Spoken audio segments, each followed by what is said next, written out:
Okay, paano na ba si Paul ma-encourage? So nakita natin sa ating passage, ito yung observations natin. So Paul is on a tight schedule. So gusto niyang nasa Jerusalem siya before ng Pentecost, which is 50 days after the Feast of the Unleavened Bread.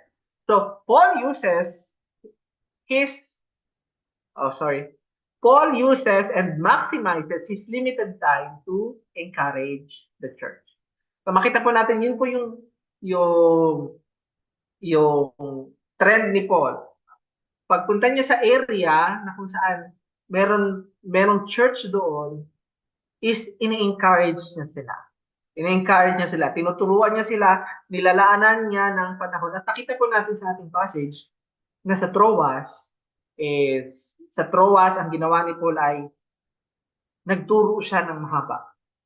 So alam niyang huling araw na doon, huling simba na doon, at papunta na siya, aalis na siya, sinulit niya yung panahon. So, minsan po sa atin, pag makapa yung sermon, yung, madaming sinasabi si pastor, pagod na tayo, maglalaba pa, uwi pa, mamalengke pa, kung ano ba. So, ma-appreciate po natin yung willingness po ng ating mga leaders na i-share sa atin yung magandang balita. I-share sa atin yung gospel, uh, paglaanan tayo ng panahon, turuan tayo, entertain yung ating mga tanong, samahan tayo sa ating mga problema. So, ma-appreciate po natin yan kasi yun po yung ginagawa nila.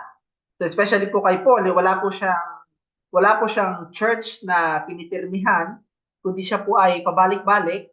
Siya po ang nag-establish ng mga churches, pero may iniwan po siyang mga leader. Limited po yung time niya para gugulin sa isang church. So makita po natin sa ating passage na si Eutychus ay nakatulog, nahulog sa third floor, namatay. Ginising para binuhay muli para tapusin yung church. So, isipin niyo po yun, yung Lord's Supper niyo supposed to be, ano ba, sa amin dito, ang start ng church is 4 p.m. Tapos, mga 6:10 or 6:20 yung Lord's Supper. So, kila po, lumabot ng midnight, lampas pa midnight, nahulog pa si Eutychus, saka pa lang naka-Lord's Supper. Pagkatapos niya, nagpatuloy pa rin si Paul. So, nandun yung heart ni Paul para turuan yung taga-Troas. So, nandun din po yung heart ni Paul na i-encourage lahat ng churches na madaanan niya. So, kung ang naisip ko po kanina, which is yung din po nabasa ko na kaya po niya kaya po niya nilampasan ng Ephesus is para hindi na siya ma, magturo doon para hindi na siya mag-spend ng time. Kasi pag nandun siya, susulitin niya na naman yung time na nandun siya para i-minister yung mga brothers and sisters.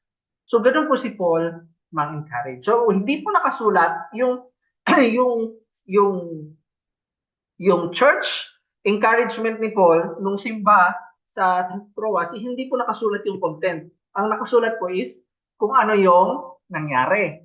Nahulog si Eutychus at tuwang-tuwa sila na buhay si Eutychus pagkatapos ng simba na inabot ng kinabukasan at diretsyo ng tumbali si Paul. So, naghanap po ako ng example ng encouragement ni Paul, which is, nakita ko siya sa 1 Thessalonians 14, 13 to 18, and 1 Thessalonians 5, 1 to 11. So ito pong passage na ito is, si Paul, ini-encourage niya sa sulat, hindi sa pagsasalita, kundi sa pagsusulat, ito mga taga-Thessalonian. So punta po tayo sa 1 Thessalonians chapter 4. 1 Thessalonians chapter 4. Nako, nawala yung Thessalonians ng ano ko, ng Bible ko. Wait lang.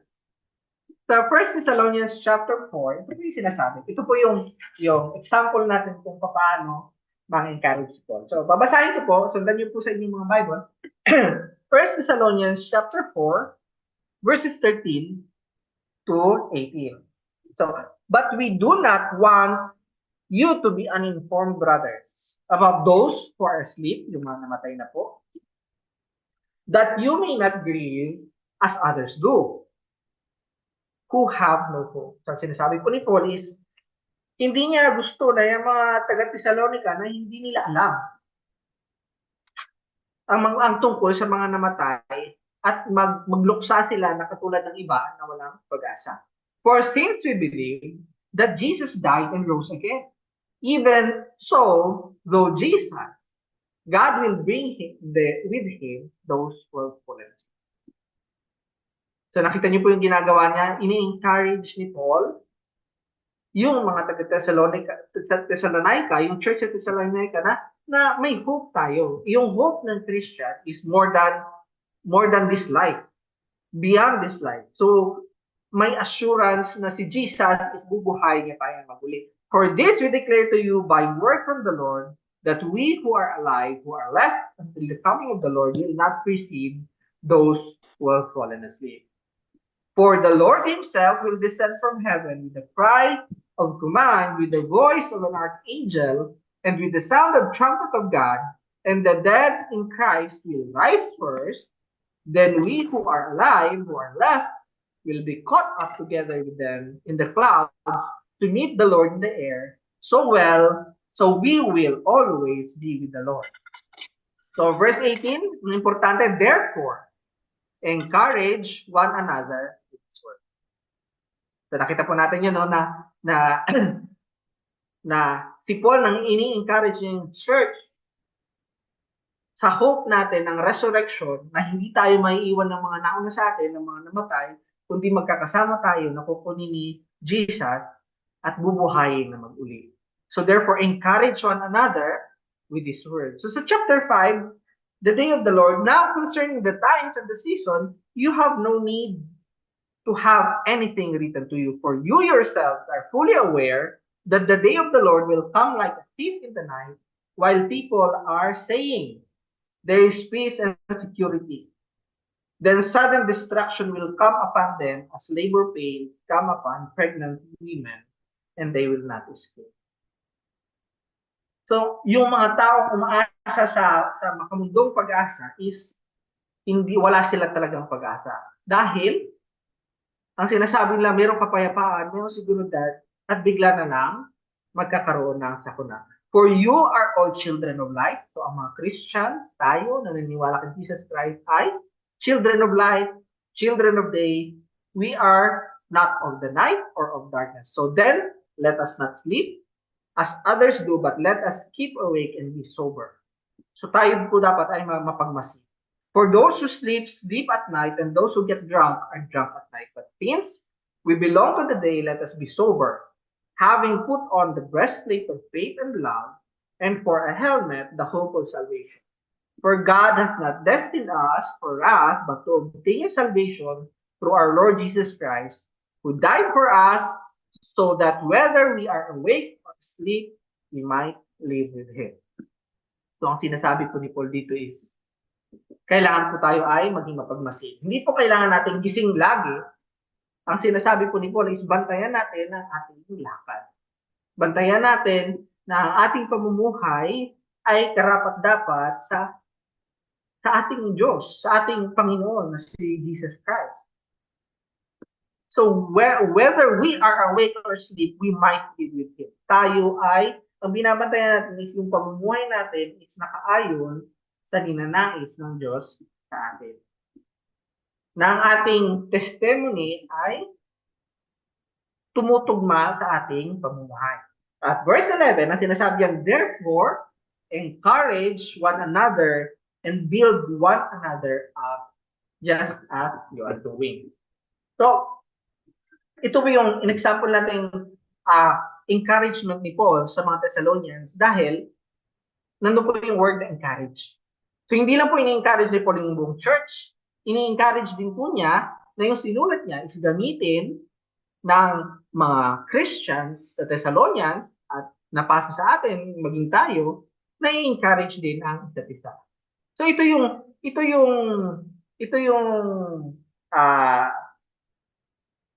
parang pattern ni Paul na Paul encourages the church at Thessalonica by addressing their weaknesses and issues and bringing them back to the hope of the gospel of Jesus Christ. So ito po yung paraan ni Paul. So kung sa Rome, sa Galatians, sa Corinthians, ina-address niya po yung mga weaknesses, yung mga issues sa church, pero at the same time, binabalik niya yung church sa pag-asa na naka Jesus Christ. So hindi po ang encouragement is hindi lang na magiging okay yan or something, kundi meron tayong hope sa ginawa ni Jesus Christ sa cross.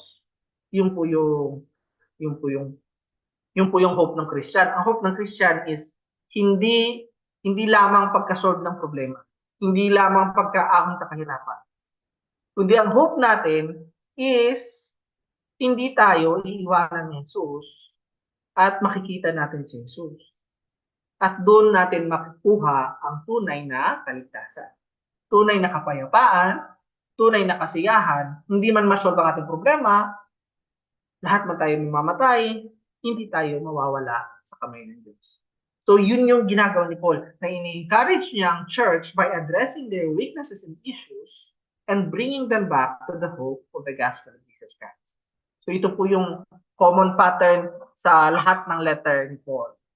To the church, so sa mga congregation at pati na din sa personal letter niya, katulad ng letter niya kay Timothy. So this is a common pattern in Paul's letter to a church and a good example of how Paul encourages the church. So yun po yung pinukusa natin sa ating na despite na tight ang schedule ni Paul, hindi po katulad hindi po katulad ng biyahe natin ngayon na may ticket ka, kung maganda credit card mo, may lounge ka pa, 'di ba? Tapos eroplano lang, 9 hours kung sa Pilipinas, makakarating ka na galing UAE, o kung malapit-lapit lang, 1.5 hours sa provinces. So, hindi ganun yung travel ni Paul. Yung grupo nila is maglalayag sa barko, hindi mo alam kung masama yung panahon, maglalakad, tapos may mga kaaway pa si Paul. Pero, ang consistent kay Paul is encourage niya yung church. Ina-address niya yung issue ng church sa makadiyos na paraan at binabalik sila sa hope nila sa gospel. So, yun po. Paano ba i-encourage o ma-encourage ang isang Christian? So, dyan na po ipagpapatuloy natin yung ating mga uh, insight sa ating napag-aralan sa ating passage sa Acts 20 verses 1 to 16. So, close tayo, short prayer. Father God, maraming salamat, Lord, na nag-raise ka ng mga tao noon, sila Paul, na nagabot sa mga Gentiles at nag-encourage sa mga churches na ang hope namin ay kay Jesus lamang sa kanyang perfect life, righteous life, perfect atoning sacrifice sa cross, kung saan kami may forgiveness, may kapatawaran sa mga kasalanan, at kami po ay natanggap nyo, na naipagbati nyo sa inyong kapanalan, at kami po ay makakarating, makakasama namin kayo, magpakailanman kay Jesus. Ito ang aming dalangin sa pangalan ni Jesus. So, okay na po.